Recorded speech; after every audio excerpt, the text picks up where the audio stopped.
Varicose వ్యాధితో బాధపడుతున్నారంట. తక్కువ ఖర్చుతో ట్రీట్మెంట్ కావాలి అనుకుంటే ఎవిస్ హాస్పిటల్ని సంప్రదించండి. నమస్తే రమ్మగారు. నమస్తే జయ. రమ్మగారు, ఏదైనా మంచి కథ చెప్తారా? పూర్వం అంట ఇప్పుడు మన వ్యాపారాలు చేసేవాళ్ళు కదా, నౌకల మీదేగా వెళ్ళేవాళ్ళు. అవును, అవును. నావ మీద వెళ్ళటం, ఇక్కడి నుంచి సరుకులు కొని అంత పడవంతా నింపుకునేవాళ్ళు. ఓ 15 మందో 20 మందో వ్యాపారస్తులు అంతా కలిసి ఓ పడవ అద్దెకి తీసుకుని అలా కూడా వెళ్ళేవాళ్ళు. అయితే ఒక పెద్ద ఓడ ఒకటి బయలుదేరిందట సముద్రం మీద. మగధ సామ్రాజ్యం నుంచి బయలుదేరితే వీళ్ళు ప్రతి చోట కొన్ని పెద్ద పెద్ద రేవులు వచ్చినప్పుడు ఆ రేవులో ఆగేవాళ్ళు. అక్కడ జనాన్ని బట్టి మన దగ్గర ఉన్న కొంత సరుకు అమ్ముకుని అక్కడ దొరికే కొంత సరుకుని నింపుకుని అట్లా చేసేవాళ్ళు. వీళ్ళు ఒక రేవులో ఆగినప్పుడు ఒక సింహళ దేశీయుడు ఒక కుర్రాడు, సింహళీయుడు ఒకడు, అంటే సిలోన్ వాడనమాట, ఇక్కడ ఎక్కాడు. ఎక్కినప్పుడు ఏం చెప్పాడంటే, నేను తామ్రపర్ణి వెళ్ళాలి, నాకు వ్యాపారం గీపారం ఏం లేదు, మీరు ఈ పడవ వెళ్ళేటప్పుడు తామ్రపర్ణి ఎప్పుడు వస్తే అప్పుడు నేను దిగిపోతాను, మీతో పాటు ఉంటానన్నాడు. సరేనండి, అతన్ని ఎక్కించుకున్నారు. ఏవో కొన్ని అమ్మి కొన్ని ఫిల్ చేసుకున్నారు, పోతుంటే కొంతమేర వెళ్ళాక సముద్ర మధ్యంలోకి వెళ్ళాక చుక్కాని కాస్త విరిగిపోయింది. మామూలుగా ఆ చుక్కాని యాంకర్లు ఉంటాయి కదా, విరిగిపోతే ఇక ఏ పక్కకి పట్టించలేకపోయారు వీళ్ళు, ఏమీ చేయలేకపోయారు. ఏదో పొరపాటున యాక్సిడెంటల్గా విరిగేసరికల్లా ఇక అటు కొట్టుకుని ఎక్కడికో ఒక చోటకి చేరిపోయింది ఆ పడవ. చేరిపోయేసరికల్లా ఏమైంది, వీళ్ళంతా కేరితలు కొట్టారు. ఇప్పుడు చుక్కాని లేని పడవ ఎటుపోతుందో తెలియదు, సచ్చేపోతాం, చావుకు రెడీ అయ్యారు వీళ్ళంతా. అంతా అయిపోయాం మనం, ఏం లాభం లేదు, వ్యాపారం గంగలో కలిసినట్టే, ఇది రిపేర్ ఎట్ అవుతుంది సముద్ర మధ్యంలో. అవును. సరే అటు కొట్టుకుని ఇది ఓ పక్కకి చేరేసరికల్లా ఈ నావికులంతా చెప్పారు, అయ్య బాబోయ్ ఇది మామూలుది కాదు, ఈ ద్వీపంలో మణులు మాణిక్యాలు దొరుకుతాయి, మణులు అక్కడున్న ప్రతి రాయి మణే అనేసరికి సింహళ దేశుడు అన్నాడు, మనం చచ్చిపోతాం ఎట్టాగు, చచ్చిపోయేటప్పుడు నీకు మణులు దొరికితే ఏమిటి, మాణిక్యాలు దొరికితే ఏమిటి అనేసరికి అట్లా కాదు, ఒకవేళ కావాల్సిన ఏరుకుని తెచ్చుకుందాం, బతికితే బతుకుతాము, బతికితే మణులు ఉంటాయి, లేకపోతే అక్కడ ఉండేవి సముద్రంలో ఉంటాయి, అంతే కదా అనేసరికి ఇతను ఒప్పుకోవాలి. ఆ సింహళీయుడు నాకు వద్దు, నాకు ఆసక్తి లేదన్నాడు.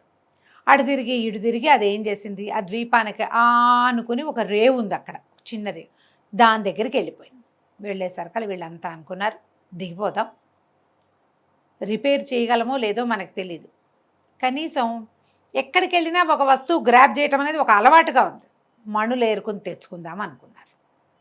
సింహళీయుడు నేను ఏమైనా సరే నో అన్నాడు, నేను తామ్రపర్ణి నగరంలోనే దిగుతా, మీరందరూ ఏరుకు రండి, వెళ్ళగలిగి మా పడవ ముందుకు తీసుకెళ్తే తామ్రపర్ణి వెళ్తాను, రిపేర్ అయితే గనక నాకు మణులక్కర్ల మాణిక్యాలక్కర్ల అంటే జనమంతా దిగేశారు. ఈ దిగేటప్పుడు వాళ్ళ ముందే చెప్పాడు, ఆ ఓడ తాలూకు మెయిన్ సరంగు ఉంటాడు కదా పెద్ద ఆయన ఏం చెప్పాడంటే, ఈ కొండలకి ఆనుకొని ఒక రాజ్యం ఉంది, అది మరుగుజ్జుల రాజ్యం. వాళ్ళు చాలా అనుమానస్తులు, విషపు బాణాలు వేసి కొట్టి చంపేస్తారు వాళ్ళు.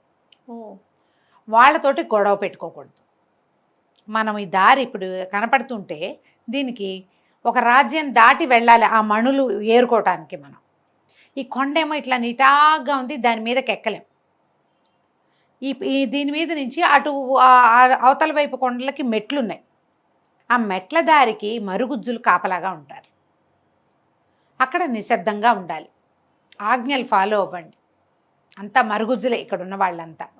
మరుగుజ్జులు అంటే వీళ్ళు ఇంత ఎత్తుంటారు, మన 6 అడుగులు ఉంటారు కదా, నావికులు అంటే బలమైన వాళ్ళే ఉంటారు అందరూ, ఇందులో బలహీనులు పొట్టి వాళ్ళు తక్కువ ఉన్నారు. మరుగుజ్జులు అంటే పుచ్చిపుచ్చిగా ఉంటారు కదా, డ్వార్స్ కింద ఉంటారు, అయినా కూడా వాళ్ళ దగ్గర ఉన్న విషపు బాణాలతోటి కొట్టేస్తారు వాళ్ళు. బాణానికి చిన్న ములుకు తగిలినా సూది తగిలినా దానికి విషం ఉంటే చచ్చిపోతాం, జాగ్రత్తగా ఉండాలంటే ఈ సింహళీయుడు అన్నాడు, మీరందరూ జాగ్రత్తగా పొండి, నేను పడవలోనే పడుకుంటాను అని చెప్పి పడవలో ఉండిపోయాడు. ఏదో ఒక చేతికి అందింది తిన్నాడు, ఒక పక్కన కాళ్ళు దాపుకుని పడుకున్నాడు. ఈ మొత్తం గుంపంతా దిగారు, నావికుల గుంపంతా, సరంగు ప్లస్ మిగిలిన వాళ్ళు నడవటం మొదలుపెట్టారు. ఇవన్నీ నీళ్ళ దగ్గర దిగాక కొంతమేర ఇసుకుంది, తర్వాత ఏవో రాళ్ళు రప్పలు గీళ్ళు ఉన్నాయి, అడన్నీ మణులే ఉంటాయట, అవి వీళ్ళ ఆశ. అక్కడ ఉంది మణిద్వీపం ఉంది, అక్కడ ఆ ద్వీపంలో అన్ని రాళ్ళు మణులే. ఇక వెళ్తూ ఉంటే వీళ్ళు మెట్ల దారికి వెళ్ళారు, ఇదంతా దాటి ఈ ఇసుక పర్రలు చిన్న మిట్టా పల్లం అన్నీ దాటాక వీళ్ళు మెట్ల దారి పట్టేసరికల్లా అక్కడ వీళ్ళకి మరుగుజ్జులు కనపడేసరికల్లా మరుగుజ్జులు కేకలు పెట్టారు, ఆగండి ఆగండి, ఎవరు మీరు, ఎందుకు వచ్చారంటే మా పడవ పాడైపోయింది, మరి దాన్ని రిపేర్ అవ్వలేదు, ఈ పక్కకి పట్టింది, అందుకని మేము వచ్చామన్నారు. అనేసరికల్లా సరే వీళ్ళు అన్నారు, మేము మా రాజుగారి దగ్గరికి తీసుకెళ్తాం, మరుగుజ్జులు మరుగుజ్జులు మా రాజుగారి దగ్గరికి తీసుకెళ్తాం, రాజుగారు ఏం చెప్తే అది చేస్తాం, మీ అందరికీ కళ్ళకు గంతలు కడతామన్నారు. అంటే మీ పడవ ఎక్కడుంది అని అడిగితే ఫలానా చోట ఈ దారి మొదట్లో ఉంది అని చెప్పారు. వీళ్ళు కళ్ళకు గంతలు కట్టి వీళ్ళని తీసుకెళ్తుండగా మిగిలిన వాళ్ళంతా, ఇప్పుడు వీళ్ళేమో వాళ్ళంతా పొట్టివాళ్ళు కదా, ఈ గట్టంతా ఎక్కి చూస్తే వీళ్ళు పడవ ఎక్కడుందని చెప్పారో అక్కడ పడవ గత్త లేదు.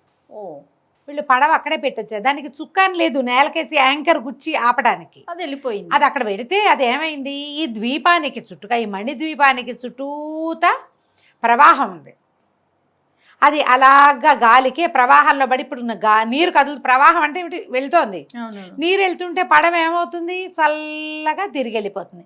వీళ్ళు ఇదంతా నడిచే లోపల ఆ పడవ ఆ ప్రవాహపు వేగానికి అందులోకి వెళ్ళి, అది పెద్ద స్పీడ్గా లేదు, ఒక మాదిరిగా ఉంది, కానీ పడవ ఖాళీగా ఉంది, మనుషులు కూడా లేరు కదా అందులో, మనుషులు లేరు, దాని పక్కకి జరిపే నాథుడు లేడు, అందులో ఉన్నవాడు నిద్రపోతున్నాడు. అది ఓ పక్కకి ప్రవాహం వైపుకి జరిగిపోయి చల్లగా తిరిగి దానికి అవతలి వైపు నైరుతి వైపున ఒక రేవు ఉంది. ఆ రేవు దగ్గర ప్రవాహానికి ఒక అడ్డుకట్ట వేసి పెట్టారు. ఇది చల్లగా అటు తిరిగిపోయి వీళ్ళందరూ ఆ నడిచినంతసేపు అది నడిచింది. వీళ్ళకి మరుగుజ్జులు కనబడ్డప్పుడు అది రేవులో చేరింది. వీళ్ళు ఏం చెప్పారు, తాము ఏ దిక్కు నుంచి వచ్చారో ఆ దిక్కు చూపించారు. వీళ్ళు దాన్ని తూర్పు దిక్కున ఆపితే అది పోయి నైరుతిలో కూర్చుంది. పూర్తిగా ఒక రౌండ్ తిరిగిపోయింది కదా, ఒక మూల. ఇప్పుడు తూర్పు ఇటు ఉంటుంది, నైరుతి ఎటు ఉంటుంది, ఇటు ఎక్కడో ఉండాలి, ఇటు నుంచి తిరిగి అటు వెళ్ళి కూర్చుంది. వీళ్ళు తూర్పు కొండకి చూసేసరికల్లా లేదు అక్కడ. లేకపోతే వీళ్ళు అబద్ధం చెప్తున్నారు అనుకున్నారు. వాళ్ళు అబద్ధం చెప్తున్నారని రాజుగారి దగ్గర తీసుకెళ్తే రాజుగారు ప్రశ్నించాడు, ఏమిటంటే మేము పడవ వేసుకొచ్చాం, పడవ తాలూకు యాంకర్ విరిగిపోయింది, మరి అటు ఇటు తిరిగి ఈ మణిద్వీపానికి పట్టింది పడవ తూర్పు వైపును పెట్టి మేము దిగాము అని చెప్పారు. వీళ్ళు చెప్పిందనే అబద్ధాలు. నమ్మల. వాళ్ళు చూశారు తూర్పున ఎక్కడా లేదు, వాళ్ళు నిజమే చెప్పారు, కానీ ఇప్పుడు అక్కడ కనపట్టాల. దాంతో వాళ్ళందరినీ అరెస్ట్ చేశారు, జైల్లో పడేశారు, తీసుకుపోయి. రోజున్నర అట్లా గడిచిపోయింది, 2 రోజులు కూడా గడిచింది. ఈ నిద్ర లేచిన సింహళ దేశీయుడు చూసుకున్నాడు, ఏమిటి వీళ్ళు ఎప్పటికీ రారు. తర్వాత ఇతను లేచి బయటకు వస్తే వాళ్ళు పడవాపి దిగిన చోట లేదు, ఇది పడవ ఇంకెక్కడికో పోయింది. ఇతనేమనుకున్నాడు, పడవ అలా నడుస్తూ ఉండి ఓ చోట ఆగితే అది రేవల్లే కనపడుతుంటే తామ్రపర్ణేమో అనుకున్నాడు. ఎవరు లేకుండా తామ్రపర్ణికి ఎటా వచ్చాం మనం, వాళ్ళంతా ఏమైపోయారు. పడవ రేవులో ఆగింది, ఇక్కడ ఒక రేవు ఉందని అతనికి తెలియదు. ముందు వీళ్ళు ఆగింది ఒక మేట, చిన్న ఊరికే ఏమంటారు సహజంగా ఏర్పడిన రేవు అది. ఇది ప్లాండ్ రేవుగా కనపడ. వాళ్ళు పెట్టుకుంటారు ఆ మరుగుజ్జులు. అక్కడ దిగి బయటకు వచ్చాడు. తామ్రపర్ణేనేమో అనుకున్నాడు, అందుకే ఇక్కడ ఆగింది. వీళ్ళంతా దిగెళ్ళారా, నేనంత ఒళ్ళు తెలియలేదా నాకు నిద్రకి, ఏమిటో చూద్దామని దిగితే కొంతమంది పిల్లలు గోలికాయలు ఆడుకుంటున్నారు, మరుగుజ్జు పిల్లలు. ఇక చూసేసరికి రాక్షసుడు అని కేకలు పెట్టారు. ఇతన్ని చూసి ఇతను నేనేం కాదు, నేను రాక్షసుడిని కాదు, నేను మనిషినే అని పిల్లల్ని మెల్లిగా మాలిం చేశాడు. వాళ్ళంతా ఆశ్చర్యపోయారు ఇతను చూసి. ఆ దాహం వేస్తుందని చెప్పాడు. సముద్రం కదా, వాళ్ళు కాసిన ఏవో చిన్న చిన్న చెంబులతోటి నీళ్లు తెచ్చిపెట్టారు. ఓ 25 చెంబులు తెస్తే కానీ వీడి దాహం తీరలా. ఏదో తిండి పట్టుకొచ్చి పెట్టారు. పిల్లలంతా ఆడుకుంటున్నారు. అవి ఇంతంత మెరిసే రాళ్ళు, ఆ గోళీలు ఆడుకునేవి కూడా వజ్రాలతోటి, ఆ వజ్రాలే. సరే ఒక పూట అంతా వాళ్ళతో గడిపాడు. రెండో పూటకి అతనికి బాగా ఏమర్థమైంది, ఇది తామ్రపర్ణి పోలేదు, గేమ్రపర్ణి పోలేదు, మనం ఇక్కడే ఉన్నాము. కాకపోతే తొలుత బండి ఎక్కడ ఆగిందో, పడవ ఎక్కడ ఆగిందో అక్కడ లేమంతే. ఈ పిల్లలతోటి స్నేహం చేశాడు బాగా 2 పూటలు. సరే ఈ లోపల ఏమైంది, 2వ రోజు సాయంత్రానికో 3వ రోజు పొద్దుటికో బందీలందరినీ ఉరిదీస్తున్నారని ఎవరో పెద్దవాళ్ళు మాట్లాడుకుంటుంటే పిల్లలు చెప్పారు ఇతనికి. బందీలు అనగానే తనకు డౌట్ వచ్చింది, వీళ్ళకెవరుంటారు బందీలు, ఇవి చూస్తే ఇంత ఉన్నాయి ఇవి అన్ని బొమ్మలు. అడిగాడు ఎవరు ఏమిటి అని అడిగేసరికల్లా మొన్నెవరో వచ్చారు, బోళ్ళంతమంది, ఇంతంత బలశాలు, నీలాగానే ఎత్తుగా ఉన్నారు, ఇలాంటి బట్టలే కట్టుకున్నారు, వాళ్ళందరినీ బంధించాము, వాళ్ళు అబద్ధాలు చెప్పారు, వాళ్ళు నిజం చెప్పలేదు, వాళ్ళని అరెస్ట్ చేశారు, వాళ్ళని ఉరితీస్తున్నారు. ఇప్పుడు ఏం చేశాడు, సరే ఇప్పుడు రాజును చూస్తానని అడిగాడు. అతనికి అర్థమైంది తనని తీసుకొచ్చిన వాళ్ళే బందీలుగా ఉన్నారు. ఆ, సరే రాజుగారి దగ్గరికి ఈ పిల్లల తాలూకు నాన్నలు తాతలు వాళ్ళు వీళ్ళు ఇతన్ని తీసుకుపోయారు. తీసుకుపోయేసరికి ఇతను కనపడంగానే ఆ రాజుగారు కూడా అరిచి కేకలు పెట్టాడు. వీడు కూడా వాళ్ళలాంటి వాడేంటి, ఇతను ఏం చేశాడు, ఒక్క అడుగు వాళ్ళందరి దగ్గర ఇట్లా బరిసెలు బల్లెలు ఉన్నాయి కానీ అన్నీ ఇంతంత బొమ్మలేగా. తను 2 అడుగులు స్పీడ్గా వేసి చటుక్కన రాజుగారిని పట్టేసుకున్నాడు. పట్టేసుకుని నువ్వు ఏ బందీలనైతే నువ్వు బంధించావో వాళ్ళని వదిలిపెడితేనే నిన్ను వదులుతా, లేకపోతే నిన్ను వదిలిపెట్టిన మెడ విరిచేస్తాను అనేసరికి కేకలు పెట్టాడు. అందరి దగ్గర విషబాణాలే ఉన్నాయి, విషబాణం వేస్తారు, సరే ముందు రాజుగారు అయిపోతాడుగా. అదే కదా. అందరూ అరిచర్చి కేకలు పెట్టారు. పెట్టేసరికల్లా సరే ఇతను అన్నాడు, మేమేం చేయటానికి రాలేదు, వాళ్ళు అబద్ధం కూడా చెప్పలేదు, తూర్పున ఆపి వచ్చాం, ఒక చుక్కాని విరిగిపోయింది, కావాలంటే మా పడవ నీకు చూపిస్తాను రా అని చెప్పి ఆ రాజును మోసుకుంటూ తీసుకుపోయాడు పడవ దగ్గరికి. పడవల సామాన్లు ఉన్నాయి, దానికి చుక్కాని లేదు. సరే రాజు అన్నాడు, నీకేం కావాలి అన్నాడు. ముందు ఇది రిపేర్ చేయొచ్చు మాకు అనగానే 100-200 మంది వెళ్ళి 4-5 కర్రలు తీసుకొచ్చి దానికి కావాల్సినట్టుగా ఏదో ఏర్పరిచారు. మా వాళ్ళందరినీ వదిలిపెట్టేసి మీ దగ్గర నుంచి మేమేం తీసుకెళ్ళాం, మాకేం అక్కర్లా, మమ్మల్ని వదిలేస్తే చాలు అనగానే సరే రాజుగారు ఇది కూడా బాగానే ఉందిగా, వాళ్ళందరినీ వదిలించాడు.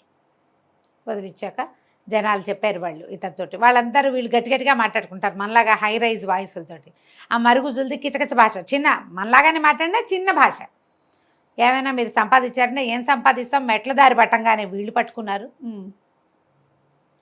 ఇక్కడ లభించింది ఏమీ లేదు అనగానే సరే ఏమన్నాడు, ఏం పర్వాలా, మీరు సంపాదించిందంతా మీది మీకే, నేను చెప్తానని చెప్పి మమ్మల్ని వదిలిపెట్టేసి మేము వెళ్ళిపోతాం అన్నాడు. సముద్ర తీరంలోకి తీసుకుపోయి వదిలిపెట్టారు. ఆ సముద్ర తీరంలో మొదట ఇతనితో ఫ్రెండ్షిప్ చేశారు, బోళ్ళంతమంది పిల్లలతో ఆడాడు కదా, వాళ్ళకి చెప్పాడు మేము కూడా గోళీకాయలు ఆడుకుంటాం, మీరు గోళీలు ఆడతారు కదా, అవి మాకు కాసిన రాళ్ళు తెచ్చిపెట్టండి, ఇవి ఎక్కడివి ఏమిటంటే ఈ ద్వీపం నిండా అవే ఉంటాయి గుండ్రటి రాళ్ళు, కాస్త పెద్ద పెద్దవి తిండి, వాటిని మేము గోళీలుగా చేసుకుంటాం అనేసరికి ఆ పిల్లలంతా ఒక గుంపుగా 100 మంది పిల్లలు పోయి తలా ఎన్ని రాళ్ళు పట్టుకొచ్చి ఇచ్చారు. ఎన్ని రాళ్ళు మణులు, మరి అందుకోసమే కాదు దిగారు ఇక్కడ. అదే అతను ఏం చేశాడంటే ఈ సరంగులందరికీ వాటిని పంచిపెట్టాడు. పంచుకోండి, నాకేం అక్కర్లేదు, నన్ను తామ్రపర్ణిలో దింపితే చాలు అనగానే వాళ్ళు అన్నారు, సింహళీయుడికి జై, వీడు ఒకడు ఉండటం వల్ల వాడు బండిలో ఉండిపోవటం వల్ల ఈ పడవలో వీళ్ళు బతికారు. ఆ మరుగుజులందరికీ టాటా బై బై చెప్పి ఇంకెప్పుడు ఇక్కడికి రాకూడదు అనుకుంటూ మళ్ళీ పడవకి చుక్కాన్ని చేయించి పెట్టారుగా, దాన్ని సరిగ్గా చేసుకుని మళ్ళా లంగరెత్తుకుని బయలుదేరి ఆ తెరచాప అవన్నీ సరి చేయించుకున్నారు, చేసుకుని మెల్లిగా బయలుదేరి వెళ్ళిపోయారు. ఇలా ఎక్కడైనా అన్నోన్ ప్లేసెస్కి వెళ్ళినప్పుడు కేర్ఫుల్గా ఉండాలి. అవును, పిల్లలకి అట్లాంటివి చెప్తాం కదా, కొత్త చోట్లకి వెళ్ళినప్పుడు అందరూ వదిలిపెట్టి వెళ్ళిపోకూడదు, గుంపుగా ఒకే చోట ఉండాలి, ఇలాంటివి చెప్తాం కదా. అవి చెప్పేటప్పుడు ఇలాంటి సరదా సముద్రపు కథలు చెప్పచ్చు కథ కంచికి మనం ఇంటికి. బాగుందండి. నమస్తే రమ్మగారు. నమస్తే చెయ్యి.